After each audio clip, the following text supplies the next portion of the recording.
dessa mensagem é o título do projeto: Levante-se e construa.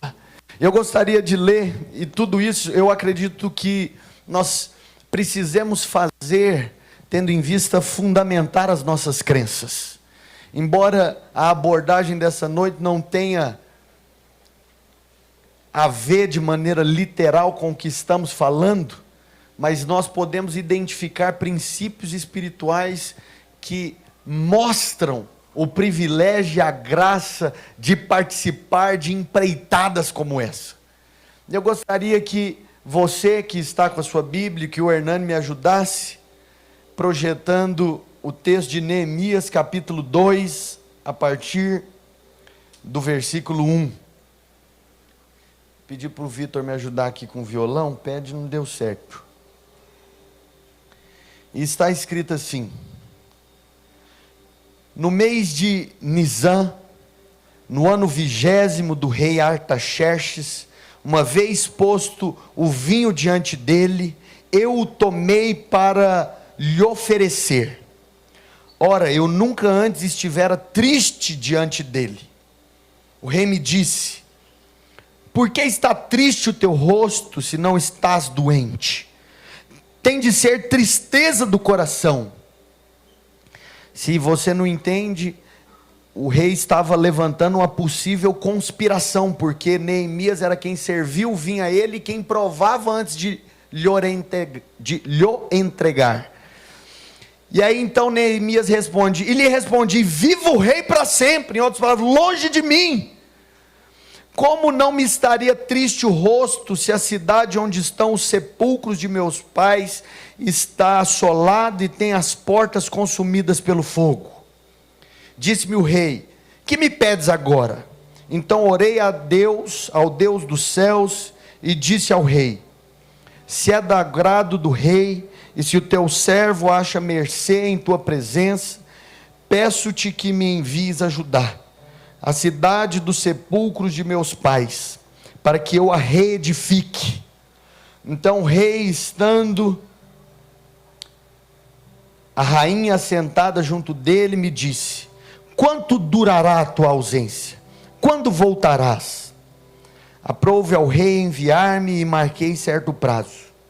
E ainda disse ao rei: se ao rei parece bem, deem-se-me cartas para os governadores da além do Eufrates, para que me permitam passar e entrar em Judá, como também carta a Asaf, guarda das matas do rei, para que me dê madeira para as vigas das portas da cidadela do templo, para os muros da cidade, para a casa que deverei alojar-me. E o rei mas deu, porque a boa mão do meu Deus era comigo. Então fui aos governadores da além do Eufrates e lhes entreguei as cartas do rei. Ora, o rei tinha enviado comigo oficiais do exército e cavaleiros. Disso ficaram sabendo Sambalate, o Oromita, e Tobias, o servo amonita, e muito lhes desagradou que alguém viesse a procurar o bem dos filhos de Israel. Versículo 18. E lhes declarei como a boa mão do meu Deus estivera comigo, e também as palavras que o rei me falara. Então disseram: disponhamo-nos e edifiquemos, e fortaleceram as mãos para a boa obra. O que esse texto nos mostra? O povo de Israel já havia sido levado cativo pelos babilônicos. O tempo desse cativeiro durava mais de 90 anos, e eles estavam sob o regime de Artaxerxes. Na ocasião em que ele governava, tendo Israel em seu cativeiro, Neemias o assistia como o seu copeiro. E acontece que o próprio texto menciona que Neemias se depara com uma triste realidade do povo de Israel. Ele elenca alguns pontos, ele fala: olha, os muros estão destruídos, a cidade está em situação de vulnerabilidade, a cidade de Israel está em situação de vulnerabilidade. as portas foram queimadas. E o texto não mostra de maneira literal, mas o povo de Israel passava. Volta para o anterior. E o povo de Israel estava passando por uma grande crise moral. Os samaritanos haviam se misturado com o povo de Deus. Uma contaminação, uma mistura de povos, de raças, estava acontecendo. E cá entre nós, Neemias estava na melhor e preferível das situações. Ele não estava como o restante do povo, ele estava dentro do palácio, ele estava comendo melhor, ele estava dormindo melhor. Mas a escritura diz que um dado dia o coração dele foi tomado de tristeza. Em outras palavras, o que adianta eu estar aqui desfrutando de mordomia, de regalia, e o meu povo está perecendo? Eu preciso me levantar, eu preciso me posicionar. E aqui a gente abre um parêntese. Você vê que o camarada trabalhava todo dia com alegria. Motivo tal do rei ter lhe perguntado: por que você está triste hoje? Eu falo, todo dia você está feliz, mas hoje você está triste. Por que você está triste? E a gente percebe que ele se dispõe a renunciar ao conforto por causa de uma causa comum, por causa da identificação com um projeto.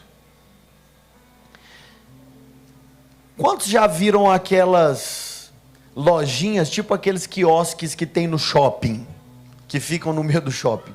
Eu não sei se vocês já tiveram uma experiência como a minha, mas tem vezes que, e eu vou citar esse exemplo, nada contra você, você vai comprar em um desses lugares, e como eles não são tão movimentados quanto as lojas, você aborda o vendedor e você pergunta: quanto que é? E aí ele vai e fala: quanto que é o quê? Vai, quanto que é o produto que está vendendo aqui? E ele só responde dessa maneira por qual motivo? Está distraído mexendo no celular. E aonde eu quero chegar? Sempre que existir a possibilidade entre o trabalho e o descanso, as pessoas vão optar pelo descanso. Por quê? Porque o trabalho é árduo, ele demanda dispensar energia, ele demanda aplicar foco. Cá entre nós, eu trabalho com obra, e eu sei te dizer algo: reformar dá trabalho, construir dá trabalho, mas reformar dá muito mais. Quantos testificam isso? Por quê? Porque reformar é fazer de novo, é fazer duas vezes, é despender uma capacidade, um nível de energia dobrado. E é por esse motivo que muita gente às vezes prefere ficar da mesma forma. Não é nem pela falta de recurso para reformar sua própria casa, mas só de pensar no trabalho que dá, eu já cansei. Eu quero abrir meu coração aqui. Infelizmente eu não posso nem me dar o luxo quanto a essa questão de reforma. Até falei para minha esposa que queria falar sobre isso, porque a minha esposa toda semana quer fazer um negócio diferente. Se vocês a acompanham no Instagram, sabem muito bem disso. Se a gente fala que vai receber alguém em casa, isso intensifica muito mais. E aí vamos fazer estante, vamos fazer escritório, vamos colar tecido. Eu pergunto, pintar a parede. E aí a gente dobra o turno, faz hora extra, cobra adicional noturno. Enfim, reformar dá muito trabalho. A cidade de Jerusalém estava destruída, o povo de Deus havia sido levado cativo, e um camarada que era o copeiro, em outras palavras, que vivia a vida regalada, que aparentemente não tinha cacife para resolver o problema, se levanta e se posiciona. Cá entre nós, a gente esperaria de qualquer pessoa se posicionar para resolver o problema, mas foi o copeiro do rei. Foi um copeiro, não foi um engenheiro, não foi um arquiteto, não foi um construtor civil, foi o copeiro do rei, um Zé Ninguém até então. E aí eu levanto o primeiro ponto dessa palavra. Neemias se prontificou a isso, porque ele entendia a sua identidade no reino. Neemias se levantou, porque embora naturalmente falando, ele não tivesse feito engenharia, ele percebeu que Deus o estava levantando como um arquiteto espiritual naqueles dias. Deus o estava levantando como um arquiteto espiritual. E aí eu vou citar uma frase que é meio clichê. Se você quer chegar no lugar onde outros não chegaram, façam o que os outros não fizeram. Pode parecer piegas ou clichê, mas ninguém conseguiu coisa alguma apenas descansando. Todos que moveram o mundo, eles tinham algo em comum. Eles não tinham medo de trabalhar, eles não tinham medo de ousar, eles não tinham medo de arriscar e apostar suas fichas. Olha, nós estamos aqui porque a boa mão do Senhor nos trouxe até aqui, mas eu preciso reconhecer que algumas pessoas se dispuseram a dar sua cara para bater e falar: oh, nós acreditamos em um novo tempo para essa cidade, nós acreditamos em um novo tempo para as nossas vidas. Em outras palavras, eles estavam dizendo: vamos levantar e vamos construir. Olha, deixa eu te dizer algo. O desconhecido é diferente do incerto. Pode parecer que nós não saibamos o que está à nossa frente. Naturalmente falando, nós não sabemos, mas no espírito nós já vemos a materialização de todas as coisas. O homem de esperança, ele conjectura sobre possibilidades, mas o homem de fé, pela fé, já esteve lá. Quando nós falamos de construir, sabe o que é que toma o meu coração? Eu já nos vejo ministrando aos corações, eu já nos vejo amando os perdidos, eu já nos vejo instruindo pessoas no bom caminho do Senhor, eu já nos vejo saindo de apenas uma reunião e indo para 2, 3, 4, 5, 6. Nós estamos indo para um novo lugar, mas eu acredito que esse lugar é temporário. Deus vai nos dar um lugar que é nosso, Deus vai nos dar um espaço próprio, Deus vai fazer dessa cidade. Eu estava falando para a liderança, um grande homem de Deus nos procurou esses dias e falou o seguinte: olha, há anos atrás Deus nos entregou uma palavra, um dos irmãos da Dínamos de São Paulo, e falou, e Deus nos disse o seguinte, isso em 2005, eles falaram: olha, eu acredito, uma profeta liberou, que o maior ponto de influência de vocês estará estabelecido em Goiânia. E ela virou e falou: não vai ser em Goiânia, mas vai ser a partir de Goiânia. E é esse o sentimento que toma o meu coração. Eu acredito que do interior do Brasil flechas incendiadas vão ser atiradas pelas nações. Eu acredito nisso. Deixa eu te dizer, o futuro só será incerto até que alguém se levante para provocá-lo, até que alguém se levante para dizer: vamos construir, vamos fazer. Até isso acontecer é apenas uma promessa. Como eu falei para vocês, já faziam 90 anos que o povo de Deus havia sido levado cativo. E é interessante que no capítulo 1 o irmão de Neemias chega até Neemias e tem uma conversa só. Em outras palavras, ele fala algo semelhante ao que Mordecai falou para Esther. Ele fala, parafraseando mais ou menos assim: quem sabe não foi para esse tempo, quem sabe não foi você, quem sabe não foi por esse motivo que Deus permitiu que isso acontecesse, quem sabe não foi a partir dessa necessidade que Deus está te dando uma oportunidade para que você seja posto como autoridade diante do povo. Eu acredito que Deus, em primeiro lugar, nos permite uma necessidade, mas toda necessidade nada mais é do que uma oportunidade para que nós possamos construir o futuro. E o interessante é que Neemias faz o seguinte: antes de levantar o povo, ele dobra os seus joelhos para orar, ele se põe diante de Deus. Como eu falei para vocês ainda há pouco, eu acredito que antes de Deus realizar uma grande obra, ele põe o seu povo para orar, ele coloca o seu povo para construir espiritualmente. Eu acredito nisso. Mas a gente percebe que independente de ter ido para Deus, ele se posiciona de maneira natural. Neemias fala o seguinte, ele fala para os empreiteiros, para as pessoas que se dispuseram a participar da obra o seguinte: fala, olha, vocês vão pegar a pá com uma mão e vão deixar a outra mão disponível para agarrar a espada, porque se os inimigos vierem diante de nós, nós não vamos fugir da guerra. Olha, não dá para ignorar que existem fatores naturais na edificação da obra de Deus. Não dá para ignorar que nós precisamos de algo que nos propicie viver e experimentar. Você percebe que o próprio Cristo, por meio de algumas palavras, diz o seguinte: em primeiro lugar, se põe pano novo, se põe odre novo.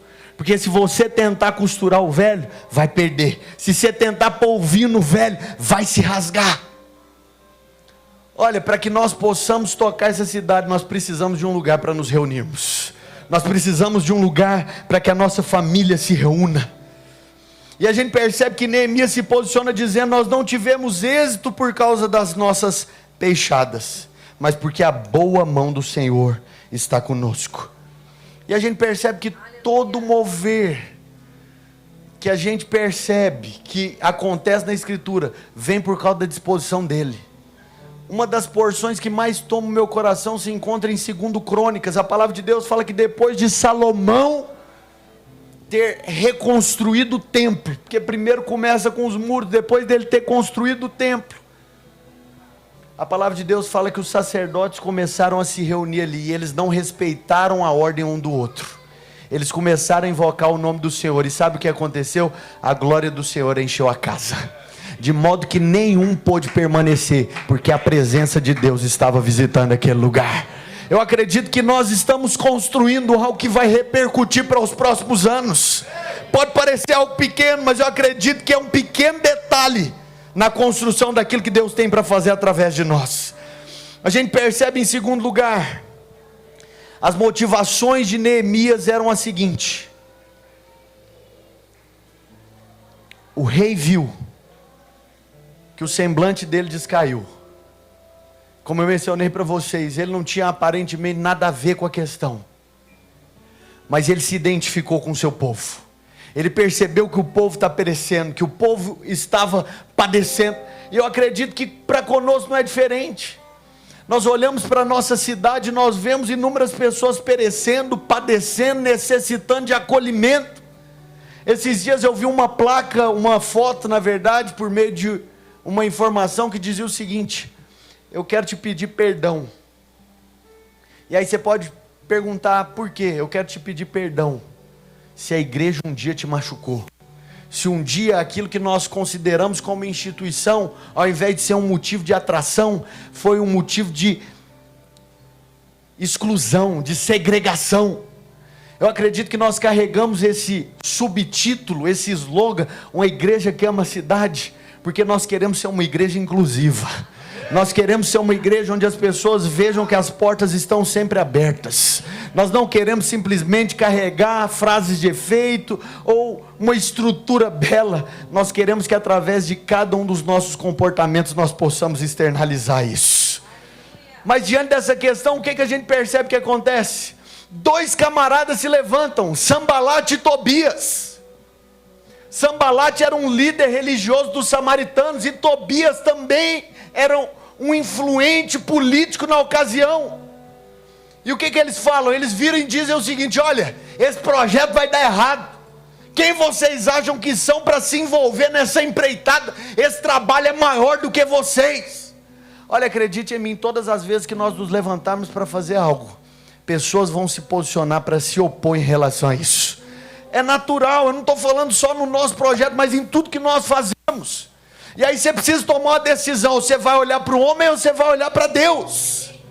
Naturalmente falando, nós tínhamos inúmeros motivos para parar, nós tínhamos inúmeros motivos para retroceder, mas olha o tanto de pessoas que têm sido abençoadas pelo Evangelho, olha o tanto de pessoas que têm sido alcançadas. Eu acredito que em 5 meses nós chegamos aqui, mas eu profetizo que os próximos meses vão ser ainda melhores. Quero profetizar que o número maior de pessoas vai se achegar ao nosso meio e vão ter experiências genuínas com Ele. Deixa eu te dizer algo, eu quero fazer uma afirmação aqui: todo avivamento ele é precedido por uma reforma. Todo avivamento é precedido por uma reforma. A gente percebe que quando Jesus vem na plenitude dos dias, no tempo do avivamento, alguns sinais projetam e preparam a vinda do Messias. Em primeiro lugar, antes de Jesus vir, pouco tempo antes, os romanos inventaram os correios. Depois disso a gente percebe que acontece a helenização, onde eles tornam o grego uma língua universal, onde todo mundo poderia falar e ser entendido. Em terceiro lugar, os judeus, eles se encarregam em ensinar, em guardar os oráculos de Deus, ao ponto de que os cidadãos que receberiam o Messias pudessem estar cientes em relação a quem ele era. Uma reforma estava acontecendo. E a Bíblia diz que Jesus vem num tempo que chama plenitude dos dias, tempo do avivamento. E aquilo que aconteceu numa cidadezinha se deflagra pelos 4 cantos do planeta. A história nos mostra, Martinho Lutero vem para fazer aquilo que nós denominamos de reforma protestante, onde ele levanta 5 bandeiras, 5 teses: somente Cristo, somente as Escrituras, somente a fé. Me ajuda aí. Sola Deo Glória é a última, mas a outra? Sola Gratia. Só a graça, só a fé, só Cristo, só as Escrituras e somente a Ele a glória. Eu não sei se você sabe, mas na cidade de Wittenberg, eles contavam apenas com uma população de 5.000 pessoas. Numa cidadezinha de 5.000 pessoas, um camarada se levanta em um belo dia e fixa as suas teses, e se levanta em sustentação oral, no sentido de defender esses 5 pontos. E aquilo que aconteceu em uma cidade de 5.000 habitantes se espalha pelo planeta todo. Mas o que nós não sabemos é que depois dele vem o que? John Wesley, através dos clubes santos. Ele começou reformando, mas veio um camarada por meio dos clubes santos e incendeia a Inglaterra inteira. Depois vem George Whitefield, vem Charles Wesley. As pessoas se levantam como embaixadores, como arautos de Deus. John Wycliffe, tudo após a reforma de um homem. Eu acredito que o que nós estamos fazendo como igreja, eu não estou falando de estrutura ou instituição, é uma reforma. E eu não tenho dúvidas que o que está à nossa porta é um avivamento. Pode ser que eu e você não colhamos isso, mas eu creio que os próximos que virão vão colher esse mover. Eu creio nisso. Nós não estamos aqui simplesmente para constar. Não estamos aqui por acaso, porque não tínhamos nada para fazer, mas nós acreditamos que Deus nos chamou para esse tempo. Eu acredito que Deus nos chamou para esse tempo. Mas o terceiro ponto é o seguinte: que existiu um poder de concordância em meio ao povo. Neemias 2,18 diz assim: então disseram, disponhamo-nos e edifiquemos, e fortaleceram as mãos para a boa obra. Ele não disse sozinho. As pessoas em uma só voz disseram: vamos levantar e construir, porque o Senhor vai nos fazer prevalecer. Você não precisa ter viajado para lá, mas certamente você já assistiu um filme. Você pode perceber que os norte-americanos, os estadunidenses, eles são por demais patriotas, não é verdade? Você pode ver que eles carregam a nação não apenas nas camisas, mas no peito e no coração. Eu vi algo nos noticiários nos últimos dias. No dia de ações de graças, Donald Trump, o presidente da nação, poderia estar em qualquer lugar, mas ele decidiu celebrar esse dia com os militares dos Estados Unidos. E no discurso dele, ele disse o seguinte: olha, eu estou aqui com vocês porque eu não poderia deixar de honrá-los. Eu ouso dizer que vocês são os homens mais fortes do planeta, que vocês são os homens mais destemidos do planeta, que vocês são corajosos, que vocês são ousados, e que nós somos uma nação poderosa, a nação mais poderosa na terra. O povo levanta. Ele poderia muito bem bater no peito e falar: sou eu o cara. Mas ele entendeu que a construção daquela nação não foi realizada apenas por ele, mas por todo aquele povo. Eu acredito que nós estamos nos levantando não para defender, sustentar a bandeira de um homem só. Nós estamos levantando a bandeira da nossa família. Nós estamos levantando a bandeira da nossa casa. Nós estamos levantando a bandeira do evangelho. Não é a questão de dínamos, de ciclano, beltrano ou sei lá quem. É a bandeira do reino de Deus. Quando nós avançamos, o reino avança. Quando os irmãos de outros lugares levantam a bandeira, o reino avança. Não tem nada a ver conosco ou com os outros. É o reino de Deus. Eu creio nisso. Não é questão de levar só na roupa. É uma questão de nós levarmos dentro do nosso coração. Deixa eu te falar uma coisa. Algumas pessoas, elas idealizam e desejam liderar. E eu acho que isso é legítimo, que Deus levante líderes no nosso meio. Mas cá entre nós, é muito mais fácil só assistir, não é verdade? Porque quando você só assiste, se der errado, eu não tenho nada a ver com isso. É culpa dele. É mais fácil encontrar o culpado, não é verdade? Mas quando nós somos um, não é a questão do fulano ou do ciclano. É a questão de sermos nós. É uma questão de falar, nós estamos juntos nesse negócio. A palavra de Deus diz, em Gênesis capítulo 11, versículo 6, eis que o povo é um, e todos têm a mesma linguagem. Isto é apenas o começo, e agora não haverão limites para tudo aquilo que eles intentarem fazer. Eu acredito que se nós formos um e tivermos a mesma linguagem, nada e ninguém vão parar aquilo que nós fizermos. A palavra de Deus diz em Atos no capítulo 3 que Pedro e João subiram a escadaria do templo, e quando Efraim, aleijado, pediu para eles uma esmola. A gente costuma dizer que foi Pedro, mas não foi só Pedro, foi Pedro e João. Eles disseram, eu não tenho ouro nem prata, mas o que eu tenho eu te dou. Em nome de Jesus, levanta e anda. Eu achei incrível esses dias para trás o André, cadê o André? André está aí. O André orou por um irmão que ele era surdo de nascença. E ele foi milagrosamente curado pelo Senhor. Eu fiquei muito feliz porque não fui eu, foi o André. Mas não foi só o André, fomos todos nós aqui. Eu acredito que juntos nós construímos um ambiente em Deus. Eu acredito que juntos nós invocamos a presença de Deus e Ele encontra liberdade no nosso meio. Em João capítulo 17 a escritura diz que se o povo for um, o mundo vai crer que pelo Senhor nós fomos enviados. Em Mateus capítulo 18 a palavra de Deus fala que se dois ou mais estiverem reunidos no nome dele, ali ele se fará presente entre eles. Deixa eu te dizer, se nós formos sozinhos, acredite em mim, nós vamos ficar à beira do caminho. Mas se nós formos juntos, ninguém vai poder parar aquilo que nós fizermos. Eu acredito que esse vai ser apenas o primeiro passo, na verdade o terceiro passo, de muitos outros passos que nós daremos, de muitos outros patamares que nós iremos alcançar.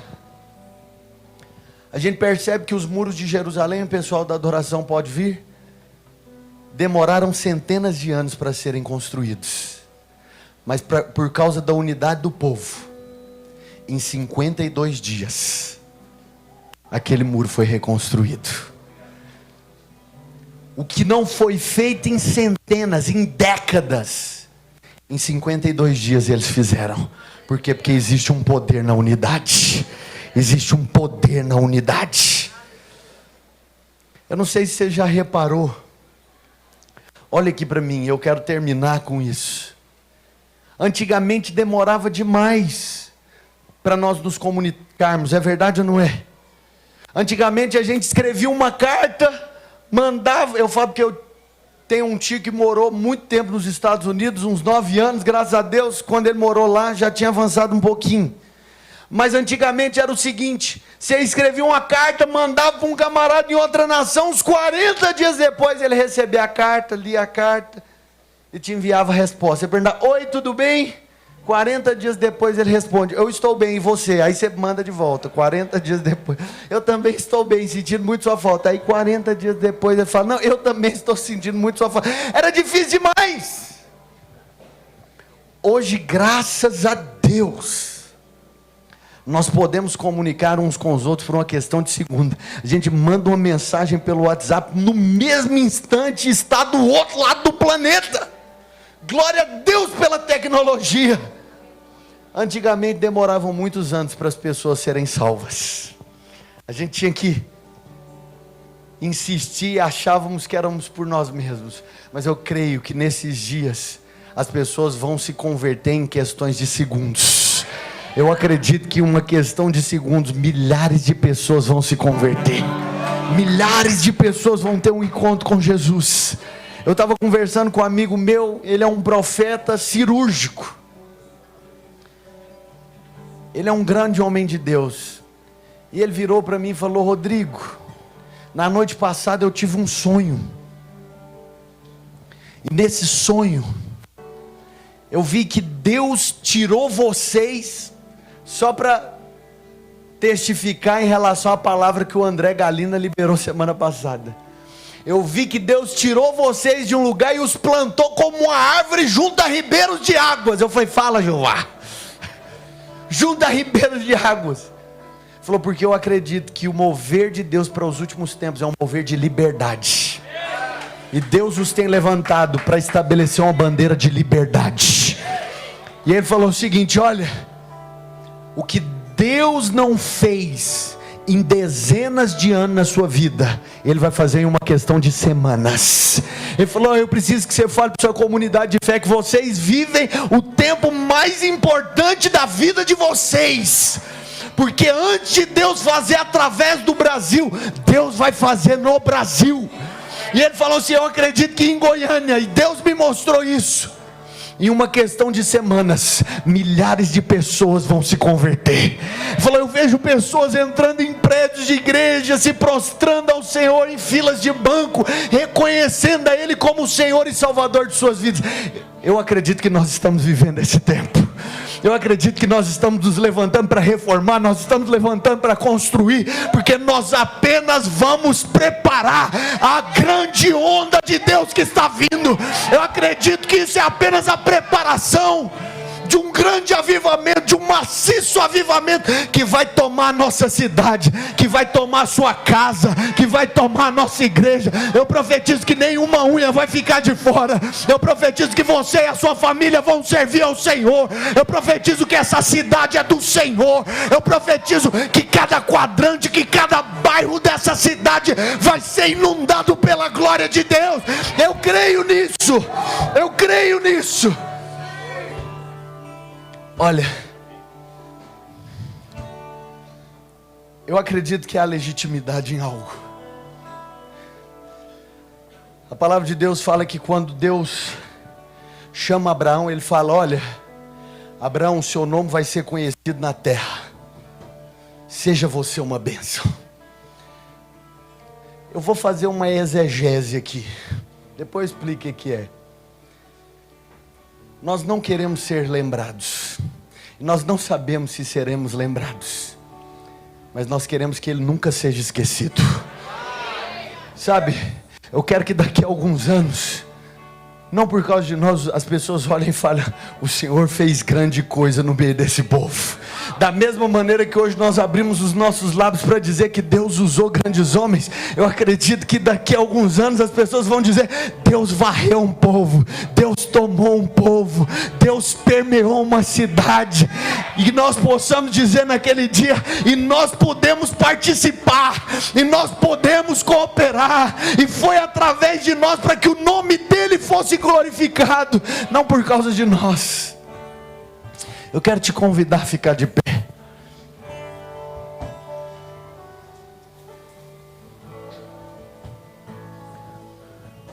Eu acredito que a glória da primeira casa vai ser sempre maior, a glória da segunda casa vai ser sempre maior do que a primeira. Esse texto nos fala que existe uma crescente. Esse texto nos fala que existe uma nova medida. Nós podemos testificar que de dia após dia Deus tem liberado sobre nós uma nova medida. Que eu quero dizer que o que Deus começou aqui não vai parar. O que Deus começou na sua vida não vai